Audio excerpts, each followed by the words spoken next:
Hello, my name is Anneshia Freeman. I'm also known as the Locksmith because I make keys for locks in the mind.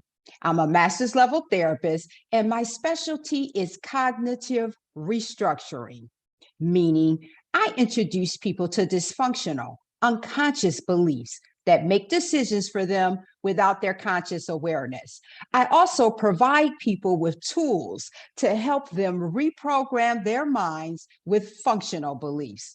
Welcome to my podcast, Improving Productivity by Increasing Staff Competency.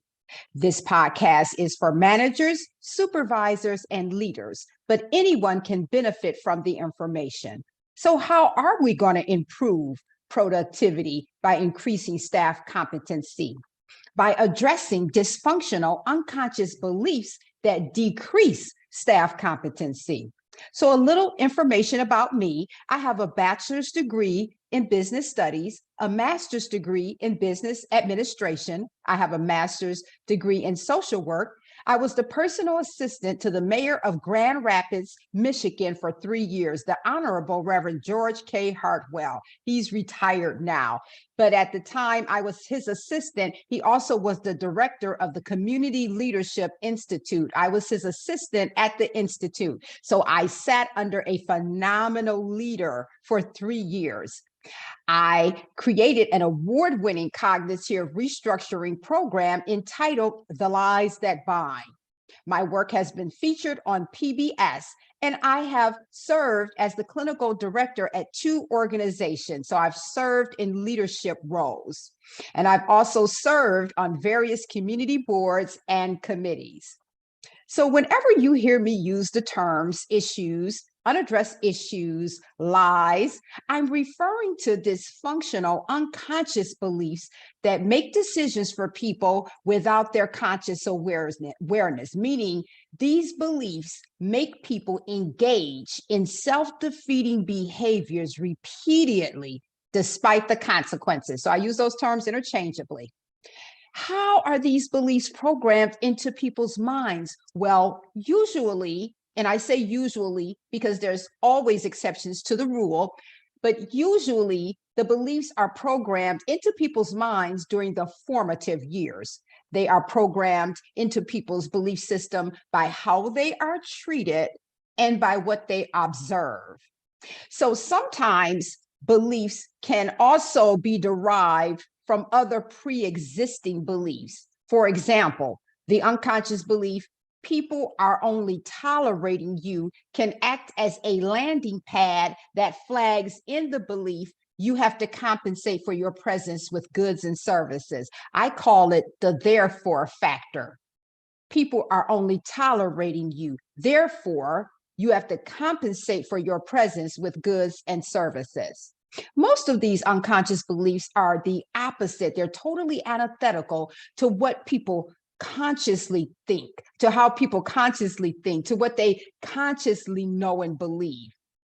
And I say most because people who struggle with perfectionism to a certain degree, they may be aware of the belief you have to do everything perfectly, but they may not be aware of how deeply that belief affects them.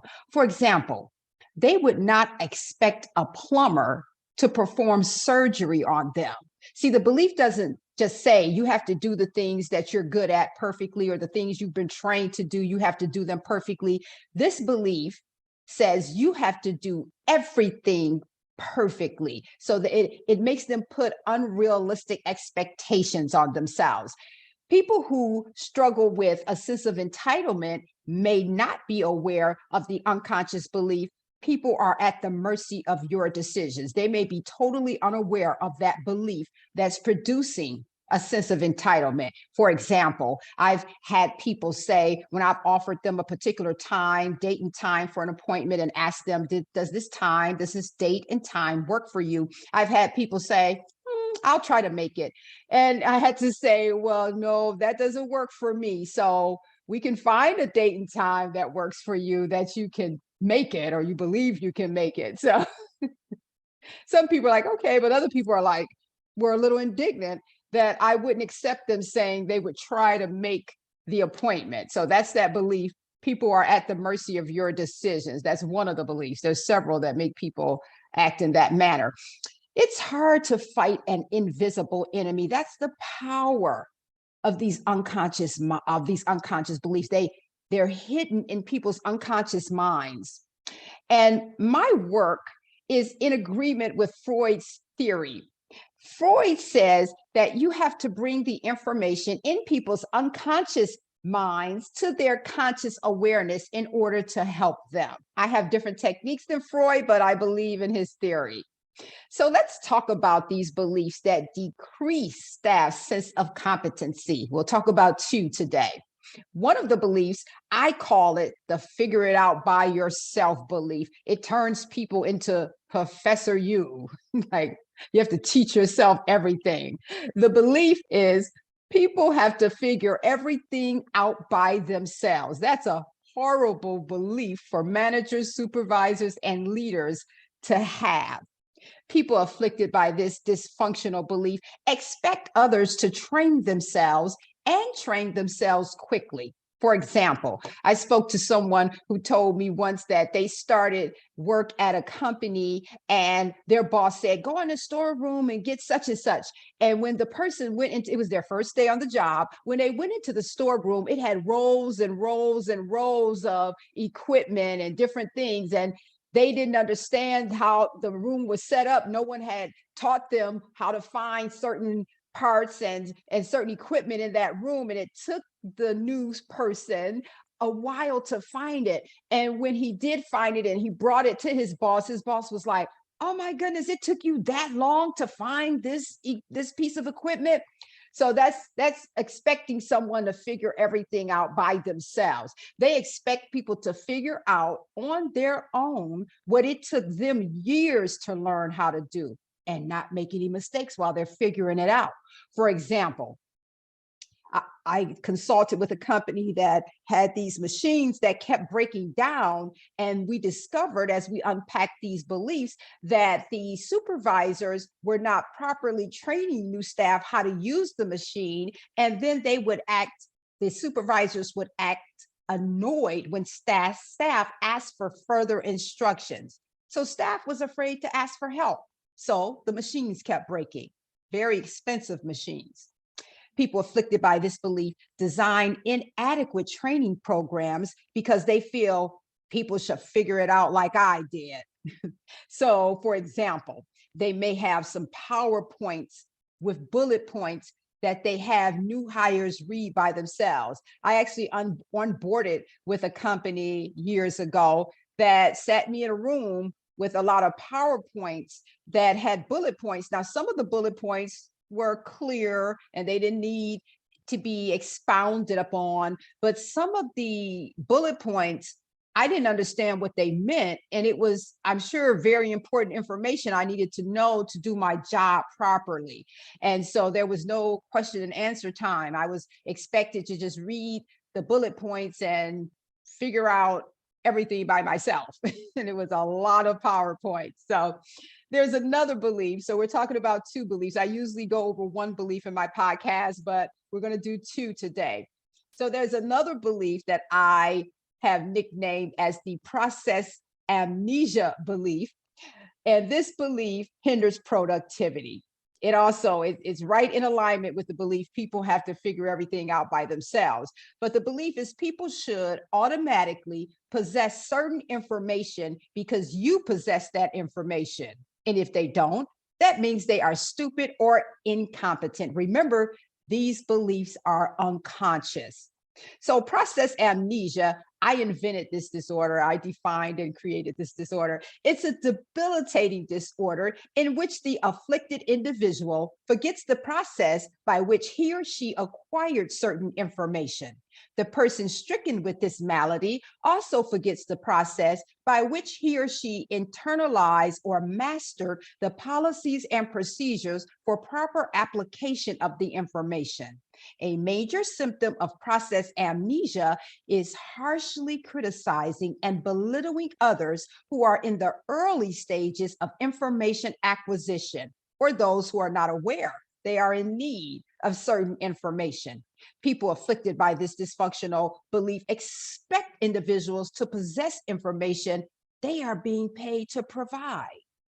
If they train, the training is presented like it's a refresher course for people who already have the basic information and skill set for the position. In some cases, it may be a refresher's course, but in a lot of cases, it's not. The trainings are being presented like a refreshing course that are like the introductory trainings. Like they're onboarding people and they're presenting information to people as if they've been there for years and they're attending a refresher course. People afflicted by this belief conduct trainings with condescending facial expressions, vocal tones, voice inflection, and body language. They act irritated or upset when people ask questions. They have an unapproachable disposition, so staff try to figure things out by themselves. Dr. Joseph, a noted expert in the fields of neuroscience and psychology, he says there's a way out for people who've been raised in environments in which they were programmed with these types of dysfunctional beliefs. He says they have to be able to recognize, they have to be able to scrutinize and recognize the maladaptive, self-destructive patterns they've been engaging in.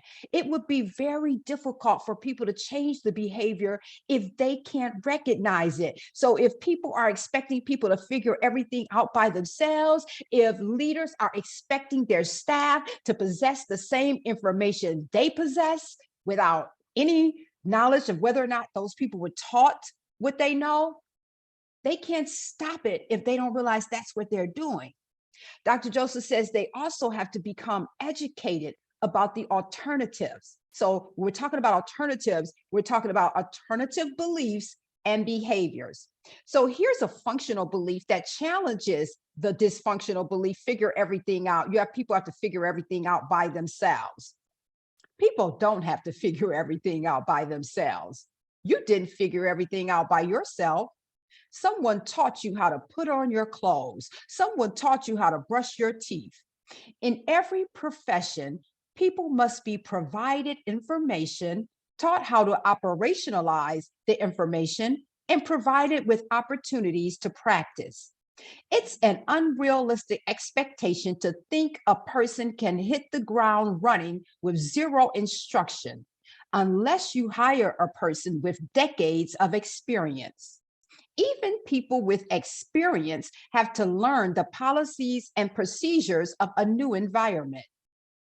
If you had poor or incompetent teachers and trainers, you don't have to carry on the dysfunctional tradition. Design competency-based trainings. If needed, automate the trainings and have hands-on learning opportunities. Do refresher trainings. In the long run, you will retain staff, reduce errors, and reduce your damage control expenses.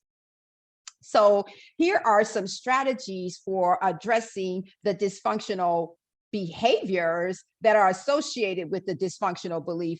People have to figure everything out by themselves. So for the behavior of expecting people to train themselves and train themselves quickly, design training programs that adequately prepare people to do their jobs. Designate mentors to mentor new people. Provide incentives for the mentors. Don't expect people to keep doing their job, mentor other people without some type of added incentive. For the behavior of expecting people to figure out on their own what it took you years to learn and not make any mistakes. If you hire people without experience, realize you are hiring novices who will need to develop their skill set over time. Use some of the money you save by not hiring people with experience to train the beginners. For the dysfunctional behavior of designing inadequate training programs, if possible, automate some of your trainings. Record webinars. So if you're going to give people PowerPoints, have someone record the bullet points and add additional information. Provide hands-on training opportunities. Have new people shadow people with experience. So here's a functional belief that challenges the process amnesia belief. People should automatically possess the same information you possess, or that means they're stupid or incompetent. The functional belief is referring to the dysfunctional belief. This dysfunctional belief, the process amnesia belief, is costing companies and organizations money. Talented, gifted people will leave if they are not properly trained and or they have unrealistic expectations placed on them to possess information that has not been properly communicated. This issue has been known to afflict trainers and professors. Students have expressed that they don't feel comfortable asking questions in certain professors' classes because they receive snide remarks, looks of exasperation, or looks of disdain. This lie is the foundation for a disorder known as process amnesia. Any information that an individual possesses, he or she acquired that information at some point in time. Not only did that person acquire the information, he or she had to internalize over time the policies and procedures for operationalizing that information. This issue can be conquered after its existence is acknowledged. So here's some strategies for addressing the dysfunctional behaviors associated with the process amnesia belief. For the behavior of expecting people to possess information that the leader is being paid to provide, earn your pay as a manager, supervisor, or leader. I apologize, I see a typo. It should be earn your pay as a manager, supervisor, or leader. Pay someone to train if you don't want to train. Some people don't like training, then have someone else do the trainings. And for the behavior of presenting the training like it's a refresher course for people who already have the information, hire people to design your training curriculum who understand the principles of teaching/training. For the behavior of conducting trainings with condescending facial expressions, vocal tones, voice inflection, and body language, deactivate process amnesia before your trainings if you are afflicted by the malady. And you can deactivate process amnesia by reminding yourself of the functional belief. Remind yourself of the process you went through to learn and develop your skill set. For the behavior of acting irritated or upset when people ask questions, welcome questions or turn that portion of the training over to someone else. Create a frequently asked question handout or webinar. For the dysfunctional behavior of having an unapproachable disposition, so staff try to figure things out by themselves, quantify how much money having unapproachable managers, supervisors, and leaders is costing your company. Do trainings on effective communication. Include role play in the trainings on effective communication. So that's all for this particular webinar episode. If you'd like more information about my trainings, I do 3-hour trainings, 1-day trainings, 2-day trainings. Feel free to contact me at Anneshia A. Freeman at AnnesiaConsulting.com. That's my email, afreeman at AnnesiaConsulting.com. You can also contact me via the contact page on either of my websites, AnnesiaConsulting.com or AnnesiaSpeaks.com. I'm also a motivational speaker with a powerful come from behind victory story. On my website, AnnesiaConsulting.com, I have a store page in which I sell workbooks, my workbooks, and my cognitive restructuring card sets. So I have a set of belief system cards that have 100 unconscious victim-based beliefs and a set of 100 commonly seen villain-based beliefs. So there's 2 sets and they're sold with this workbook, the 100 most commonly seen unconscious lies, and they're also sold with the workbook, My Unaddressed Issues Make My Budget and My Schedule. I also train and certify other therapists and counselors in my 5-day, with a 5-day training so that they can deliver my intensive 12-week adult program and my intensive youth program. So these are my program manuals. They're not available for general sale you would have to attend a 5-day training to become trained and certified to use my award-winning cognitive restructuring program. If you're a therapist and you're interested, feel free to contact me. I also have books that are available on my website. Be sure to check out episode 5 of my podcast. I upload my podcast every week on Wednesday. And so next week, the topic is improving productivity by decreasing time spent navigating lawsuits. So I look forward to talking with you again next week.